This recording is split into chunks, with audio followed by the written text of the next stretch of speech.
Now, I'd like to start my presentation by painting a picture for you. I want you to imagine yourself, it's a regular Friday afternoon, you're about to log off for the weekend, when all of a sudden you get an email from your dream customer. Hey, what's up, so-and-so, we've been thinking a lot about it, we want to finally give you a chance, something you've always been dreaming of, a chance to 10x your volumes, increase your revenue by factors you never thought possible. There's one catch. This customer wants to start next week. They want their first load running Monday morning. Would your operation be ready to handle this? Or would such a sharp increase in volume exacerbate existing inefficiencies in your operation to the point where it becomes unmanageable, unprofitable, and unsustainable for you to handle, forcing you to ultimately say no to that dream customer? My name is Mike Tempestini. I am a product manager at OTR Solutions. Today I am here to talk to you about why embracing back office automation is a key strategy for controlling your costs and gaining a competitive edge in today's ever increasingly competitive marketplace. So many people might think of controlling their costs as playing defense. We're protecting ourselves from unnecessary costs that are visible on the surface of our operation. However, in this presentation, I'm going to try to reframe that narrative. We're going to try to think about controlling costs as an offensive move, something you can use to your advantage to gain a competitive advantage in the marketplace. So the data is quite clear that on all sides of the aisle in this industry, the leanest competitors are the ones that can do the most with less. This gives them an opportunity and an advantage to survive when the market turns downwards and also thrive and grow sustainably when the market turns back around. We're going to dive into a few numbers to sort of drive this point home. Year over year, active broker MCs down almost 10%. It's a harsh reminder that it's a competitive market out there, and if you are not constantly improving, constantly seeking ways to operate in a more lean manner, you are at risk of exiting the market. One of the largest brokerages in the industry today reported a 26% decline in gross revenue year over year. This is a problem that is not only affecting small mom and pop brokerages across the country, it's affecting large players as well. It's a constant race to the bottom in this industry, and everyone has this issue top of mind. We haven't even mentioned the big issue that's top of mind for everybody lately, and that is fraudulent behavior and its impact. With a nearly fourfold increase in fraud in this industry since the COVID-19 pandemic. A recent FreightWaves article estimated the impact and the financial terms for fraud in this industry could reach $1 billion. So everybody is asking themselves, how do I stay competitive, how do I stay lean, and how do I do all of this while also fighting fraud? So it's more obvious than ever before that controlling your costs is essential to surviving in this industry. But there's a lot of costs that aren't exactly within your scope of control. Take your customers, for example. They're constantly incentivized to do more with less. They want to move more and more volumes for less and less money, and at the right times, they have plenty of options to shop around. Your carriers, on a similar note, have to combat a litany of expenses like maintenance costs, insurance fees, rising gas prices, driver wages, you name it. And the only way they can combat these fees is by charging more and more money for their same capacity. Your carriers also have plenty of options to shop around, and in my opinion, your carriers are very uniquely positioned in this market because they can adjust their business models very rapidly to meet whatever the most profitable opportunity is available to them at that time. Take that owner-operator, for example, who likes to stay home on the weekends. He can change his mind at the drop of a hat, go on a countrywide trip for a couple weeks if that happens to be a more profitable opportunity for him at that time. So brokers live right in the middle here, trying to take home a sliver of margin at the end of the day, right? So you may be asking, what costs are within my control? Well, for one, you have the cost of acquiring your business. There's your sales and operations staff responsible for finding new freight, selling that to carriers, servicing those loads through delivery. However, there's only so much here that you can sort of reduce or minimize before it starts to impact that ability to service your existing customers. On the other hand, you've got your back office expenses, right? Those on your team that are responsible for invoicing your freight, dealing with paperwork, settling disputes and issues, trying to get that money that's owed to you back in a timely manner.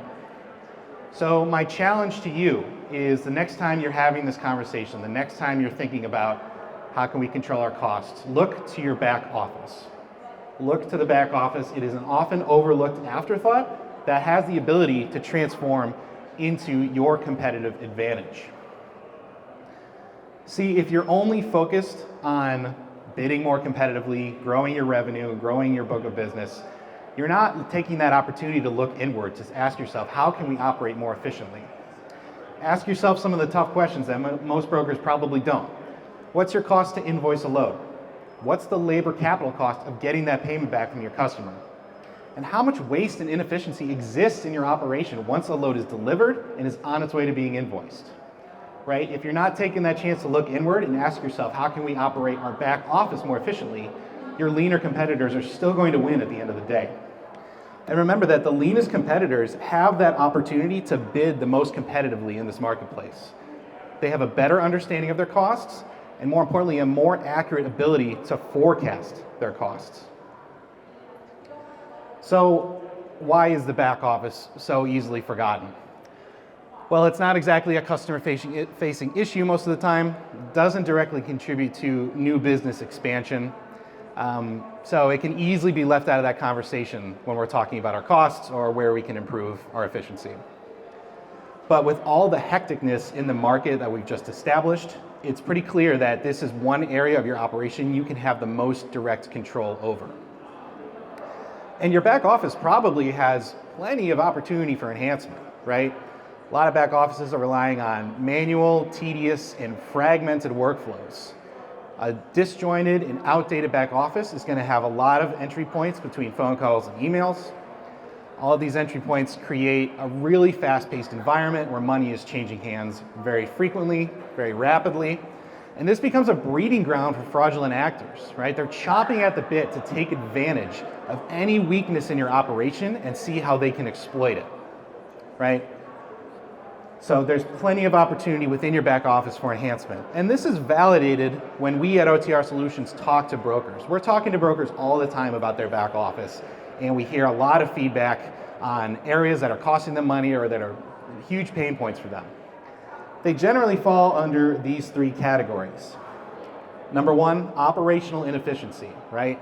High volumes of manual, repetitive tasks that rely on human beings. And God bless them, human beings like taking lunch breaks, they like leaving the office early, they like working from home on Fridays, right? There's inefficiency and it's just part of that nature there. Sometimes, you might have multiple teams auditing the same document every step along the way. So there's inefficiency sort of baked into the process no matter what. Number two, disjointed communications. And this can be driven by a number of different things, maybe your TMS, your phone system, emails, accounting, etc. How many hours have you wasted tracking down a carrier for a proof of delivery, tracking down a customer to approve an accessorial, those scattered and tedious dispute email resolution threads. I started my career as a broker. I don't know how many hours of my life I've wasted dealing with an email thread about a layover or getting a detention approved, getting a claim settled, right? Disjointed communications, these things take time, they eat up hours of the day. Finally, financial vulnerability. So you're dealing with all of these problems while at the same time you're trying to mitigate your exposure to fraudulent actors. You're trying to identify potential areas of payment discrepancy, right? You're doing all of this while trying to protect yourself, protect your organization. So it's pretty clear that there's a lot of opportunities for improvement. So if any of that sounded even vaguely familiar to you, there's a good chance your organization looks a little bit like this image on the left here. You've got all the different stakeholders in the post-delivery invoicing workflow talking to each other, trying to connect, trying to get the same information. We're creating a lot of different points of communication here. And you can think of each little line on this chart, each little line connecting every single party, that's a chance for human error. That is a potential target for fraudulent actors to target that communication, get in there, pose as someone else, right? It's also a potential area for time delay, right? Any point on this graph could become, if it takes an extra hour, that impacts everything else. So I want you to imagine a more dream state, right? What if we had a way to centralize everything? What if we had a platform where all stakeholders of the operation have equal visibility into all of the information of the post-delivery invoice and document management workflow? This is how the leanest competitors in this industry are operating today. They're using centralized platforms to give all these stakeholders visibility into the operation. There's a lot of key benefits. We're streamlining that information by having a single source of truth that everyone has access to. We are reducing potential instances of human contact. Therefore, we're also reducing potential instances of human error, right? Fewer errors, lower costs, faster time. But I think the biggest piece of the advantages of having a centralized platform is we're opening up the door for automation, right? But what does that mean? Back office automation, it's kind of a vague term. In theory, the concept is quite simple, right? There's a lot of manual processes in the post-delivery invoicing workflow. Back office automation means using technology to enable your teams to do more with less. We are alleviating the grunt work involved with reviewing documents, scheduling payments, matching invoices, right? Using technology to augment and enhance your team's ability to service your customers. Now, I want to make it very clear, this does not mean replacing your people. Quite the opposite, actually. This means making your people better, making them stronger, faster, reducing the errors in your operation, getting your customers, your carriers, all in sync, getting payables out the door quicker. This is all possible today with technology, and it's really exciting stuff. So that's what we're talking about with back office automation. I want to take a little time now sort of to get into the nuts and bolts of it, right? Because you hear a lot of talk in the world today about artificial intelligence. I know personally it can be rather confusing at times, right? There's a lot of news out there, there's a lot of confusing terms. So I'm going to try to contextualize this for a back office of a freight brokerage and what the specific technologies are that enable it. So I have up here, I call these the levels of AI automation. You can think of these levels as sort of a sliding scale between human power and the power of artificial intelligence, right? So every step along the way, we're getting more involved with AI. So we start at level 1, manual operations. This is an entirely human-driven process. There's no AI involved, right? You can think of a little kid riding his bicycle, right? It's entirely driven by him, no AI automation involved. Level 2, we have human-centric AI operations. A really great example of this can be found on Amazon.com. So if you've ever scrolled to the reviews section on Amazon.com, right at the bottom of the page, if the product has enough reviews, there might be a little AI-generated reviews summary, right? So how this works is it's taking all the reviews of that product, running them through a language learning model, it's identifying keywords, themes, phrases, feedback, right? And it's giving you a little blurb about, hey, this is what customers are saying, this is the things they like, they don't like the color, they don't like how it does this, right? So you can almost read thousands of reviews by just reading one single paragraph. This is still a human-driven process. Humans are writing the reviews, but an AI is augmenting and enhancing the end experience of you, the user, by providing you a little bit of insight and saving you some time. You don't have to read thousands of reviews. So that's level 2, human-centric AI operations. Level 3, we start to see a little bit more machine involvement, if you will. A really good example of this is the Netflix recommendation algorithm.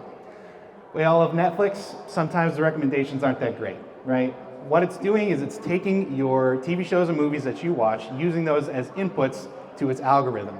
The algorithm is comparing those inputs with similar users who have watched similar shows. And it's trying to suggest to you other programs it thinks you will enjoy. So it's a machine-driven process, right? You as the human are inputting it, the machine is spitting out recommendations. However, you as the end user, you still retain that ability to augment it, tweak it, modify what the recommendation algorithm is giving you. You can do so with that approve or decline feature, the thumbs up, thumbs down. So if you're not getting good recommendations on your Netflix, you got to start thumbs up and thumbs down and stuff. That'll go a long way, right? Again, it's a machine-driven process that is augmented and enhanced by humans. Finally, at level 4, we have a fully automated AI process.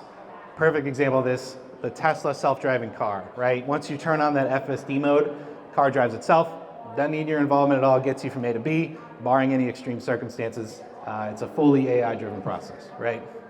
So these are the levels of AI. This helps us contextualize how back office automation works. If we take a step back, I would say that most businesses today, most companies offering a digital product, digital experience, they're probably around a level 2 right now, okay? Still a human-centric process that's enhanced by AI. When we're talking about back office automation for freight brokerages, we're talking about level 3. It's a machine-centric process that is refined, tweaked, augmented by human beings, okay? So how does it actually work? It's primarily powered by a couple key technologies. I'm gonna briefly go over these. I think each one of these in their own right could be a 3-hour presentation, but we're just gonna quickly talk about how they apply to back office automation. Starting with OCR, optical character recognition. So this empowers you to take a document, a proof of delivery for example, and extract data points from that document that you want to use, right? So let's say you get a proof of delivery. We can extract the PO number, the weight, the rate, the carrier name, the address, you name it. Anything you want to use, you can train an OCR to look for on a document, identify, pluck out, and make usable. It's made usable by our next technology, NLP, stands for Natural Language Processing. So this is a technology that actually enables you to build business rules on top of the data points you are extracting using OCR. Perfect example of this, right? Let's say you have a proof of delivery, and you want it to be so that anytime a proof of delivery is missing a shipper's signature, it's missing page 3, or it doesn't have the PO number on the bottom of page 2, we're gonna reject that document. We're gonna ask the carrier, hey, do you have another piece of that, right? NLP makes usable business rules by processing the language and the data that you're extracting with OCR. Finally, we have machine learning. Again, machine learning is a really broad topic, but I like to think of machine learning in this context as sort of the technology that enables that refinement process we talked about earlier at level 3, right? So you as the user retain that ability to go in and say, hey, you actually misclassified this document. Machine learning will learn from its mistakes. It'll augment its future suggestions and be better over time. The cool thing about this too is machine learning sort of has a compounding effect where the more inputs, the more documents, the more feedback and suggestions that you give it, the better the model becomes over time and the more efficient it gets. Fewer costs, lower costs I should say, fewer errors, more time saved, no bathroom breaks, no lunch breaks, no skipping a beat, right? Maximizing efficiency. All of this is meant to augment and enhance the ability of your team, your back office operation, to service customers, increase your capacity to handle invoices, and ultimately serve your customers better. It's about giving them technology and tools to help them save time, right? Because what is your team ultimately best at? They're ultimately best at building relationships with your shippers, building relationships with your carriers, dealing with disputes and issues, and providing that white glove service that makes you stand out above the rest, right?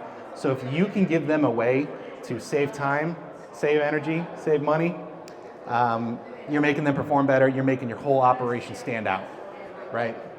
So that's a little bit about the technology involved. We talked about a lot of things. We covered the issues you're facing in the marketplace. We covered the pressure from a cost perspective that you're facing. We talked about why back office is a key source of potential improvements for your company, right? Don't forget about it. It's often overlooked. It's an afterthought. It can transform into your competitive advantage. And again, at the end of the day, we're not talking about replacing your team. We're talking about making them better, faster, stronger, and increasing their capacity to service your customers. So at the end of the day, when you get that email from your dream customer, when you get that opportunity you've been praying for to 10x your volumes, using back office automation can help you feel confident that you can deliver effectively and perform efficiently for your customer, continue to grow sustainably, and protect yourself from all of the hecticness in this marketplace. So I thank you for your time. Again, my name is Mike Tempestini. I am with OTR Solutions. If you'd like to learn more, we are at booth 603. That is 603 downstairs. You've all been fantastic. Thank you. You can scan this QR code if you'd like to provide some feedback.